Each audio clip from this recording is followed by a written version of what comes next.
ရိုးရိုးနဲ့ Premium ဘာကွာလဲတခါမှမပေါက်ဘူးလို့တဲ့ရိုးရိုး Starlight ကတ်ကိုဝင်မယ်ဆိုလို့ရှိရင် Diamond 300ကုန်ကြမှာဖြစ်ပါတယ်ဝင်ချင်းမှာ Starlight Shining Moment ရမယ်ပြီးတော့ Starlight Skin ရမယ် Painted Skin ရမယ် Starlight ရုပ်ထုရမယ် Crystal Aura 150ရမယ်ခြေကာကွယ်ခြင်းတကတ် Starlight Fragment 920နဲ့ Basic Skin Check Diamond 100ခုပုံတို့ကိုရရှိမှာဖြစ်ပါတယ်တကယ်လို့ Premium Starlight ကိုဝယ်မယ်ဆိုလို့ရှိရင်တော့ Diamond 950ကုန်ကြမှာဖြစ်ပြီးတော့ Normal Starlight ကရတဲ့ reward တွေအပြင်ကိုမှ Starlight Exclusive နေတဲ့တစ်ခုရမယ် Level 15ကိုချက်ချင်းရောက်သွားပြီးတော့ Starlight Test တွေကနေ Starlight Point ပလက်တာ30%ရရှိမှာဖြစ်ပါတယ်အခုလိုမျိုးမဝယ်ခြင်းမဲနဲ့ကန်ဆန်းခြင်းနဲ့ဆိုလို့ရှိရင်တော့ Starlight Lucky Box မှာကန်ဆန်းလို့ရပါတယ်တခြားသူတွေပြောတဲ့အတိုင်းဖောက်ကြည့်တဲ့အခါမှာတော့ Wiki က Normal Starlight ကတ်ကော Premium Starlight ကတ်ကောပေါက်ခဲ့ပါတယ်ပထမအဆုံးအနေနဲ့ Match တီတင်ပြီးတော့တစ်ချိန်စီ shot တစ်ယောက်ပြီဆိုတာနဲ့ဖောက်ဒုတိယအချိန်မှာလည်း Match တီတင်တစ်ချိန်စီ shot နှစ်ယောက်ပြီဆိုတာနဲ့ဖောက်တတိယအချိန်မှာလည်း Match တီတင်တစ်ချိန်စီ shot သုံးယောက်ပြီဆိုတာနဲ့ဖောက်ပြီဆိုလို့ရှိရင်တော့ Normal Starlight ကတ်ပေါက်တာကိုတွေ့ရတယ်ပေါ့နော်ဒါကတော့အချိန်လေးပေါက်တာမျိုးတော့မဟုတ်ပါဘူးနော်ဒါပေမဲ့အချိန်50ပြည့်လို့ဆိုရင်တော့ Starlight ကတ်တကတ်ကတော့အချိန်လေးပေါက်မှာဖြစ်ပါတယ် Wiki ကတော့ Diamond လေးတွေပို့နေတာနဲ့ Diamond 50သုံးပြီးတော့ထပ်ပြီးတော့ထည့်လိုက်တဲ့အခါမှာတော့ Premium Starlight ကတ်တကတ်ကိုပါပေါက်သွားတယ်ပေါ့နော်ဒါကတော့ကန်ကောင်းခြင်းဖြစ်ပါတယ်ဒီဇင်ဘာလအတွက် Starlight Skin ကတော့ Fat Dream ပဲဖြစ်ပါတယ် Fat Dream Skin ကတော့တော်တော်လေးကိုလှတယ် Fat Dream Skin ကလှပေမဲ့ဒီကလေးရဲ့အခွက်ကတော့ခေါင်းခေါင်းကျင်စရာပါပဲ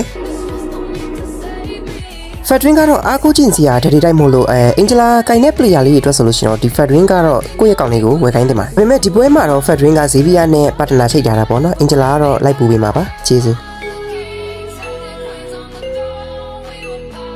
အောက်လိမ့်မှာအဲလင်းနဲ့လက်ပူဘိုင်ဝမ်ချနေလို့ဆိုပြီးတောင်းရတဲ့ခါမှာလက်ပူက flicker တုံးပြီးပြေးတယ်လဲလန်းသွားပြီးတော့ Xavier ကိုလုတ်ဖို့ချန်တော့လဲ Xavier က flicker နဲ့ထွက်ပြေးတယ်ဒီတော့မထူးပါဘူး EHP လမ်းမှာရှိနေတဲ့လက်ပူကိုပဲသွားပြီး Angela ချုပ်ခိုင်းပြီးတော့ပေါ်ကနေလိုက်ပြီးတော့လုတ်ပေးလိုက်ပါတယ်ဒီမှာဆိုလို့ရှိရင်တော့ K ကငါမရပဲနဲ့ Angela ရသွားတယ်တာတယ်ပဲပြီးသွားတဲ့နောက်မှာတော့ဒီတိုက်ကူရဲကိုချုပ်လိုက်ပြီးတော့ပေါ့နော်တိုက်ကူရဲကိုတက်ဝက်လုပ်တဲ့ခါမှာဒီ K ကလည်းငါထပ်မရနည်းနည်းလလထိန်းထားတဲ့အချက်တွေကတော့ဒီမှာနေပြန်ကွဲငါမှာတော့ဒီမှာအရှိမဆိုပြီးရိုက်လိုက်ရတာသူကတော့အနောက်ကိုရောက်နေတယ်မေးပြီးတော့ဒီကောင်လေး Xavier ကတည်သွားတဲ့ကြောင့်မလို့သူ့တက်လက်စားကြည့်မယ်ဆိုတဲ့အနေနဲ့ငါ scale တွေတုံးလိုက်တယ်ပေါ့နော်ဒါပေမဲ့တခုမှလည်းမမှန်နေပါဘူးဒါပေမဲ့လည်းဒီကောင်ကတော့တည်သွားပါတယ်မိဘကလက်ပူကသူတိစတဲ့ရှိတာကိုမလျှော့တော့ဆွဲနဲ့ငါ့ကိုလိုက်ပြီးတော့တက်တဲ့ခါမှာလည်းသူပဲပြန်သေးသွားတယ်။ဒီဘက်ကဟာတွေကနေကြုံပြီးတော့ငါရဲ့ဘက်တေပါလာပြီးတော့လည်းနှောက်တာနော်အေးမေးပြီးအောင်ခုနကတော့ဒီကောင်မကိုအာဒီသုံးပြီးတော့ရိုက်လိုက်တဲ့ခါမှာတလွဲဖြစ်သွားပြီမဲ့ဒီခါမှာတော့အာဒီကတော့မှန်သွားတဲ့အတွက်ကြောင့်မို့ဒီကောင်မကတော့အမတော့ကေဒီပွဲမှာအရင်ပြချင်နေတဲ့ Fat Dream 1 hit ကိုပြသွားပြီးတဲ့သူကတော့လက်ပူပဲဖြစ်ပါတယ်။မကြည့်လိုက် Fat Dream 1 hit ဒီပွဲက Flying Cloud ဆိုတော့ကိုရီဘက်ကတင်ကတာနေတဲ့ကြောင့်မလို့ကောက်တွေတိတ်နေကိုစီးပြီးတော့ enemy ကိုလေတိုက်နေပါတယ်။မပျော်ပဲနော်ပျော်ပဲမေးပြီးအောင် Angela နဲ့ငါနဲ့တကယ်တော့ Fat Dream ကိုင်ပြီဆိုလို့ရှိရင်လေ enemy ကိုလေအခုလိုမျိုးရှီးအများကြီးပြေးနေပြီးတော့လေဘတ်ဆိုပြီးရိုက်ချလိုက်တဲ့ခါမှာ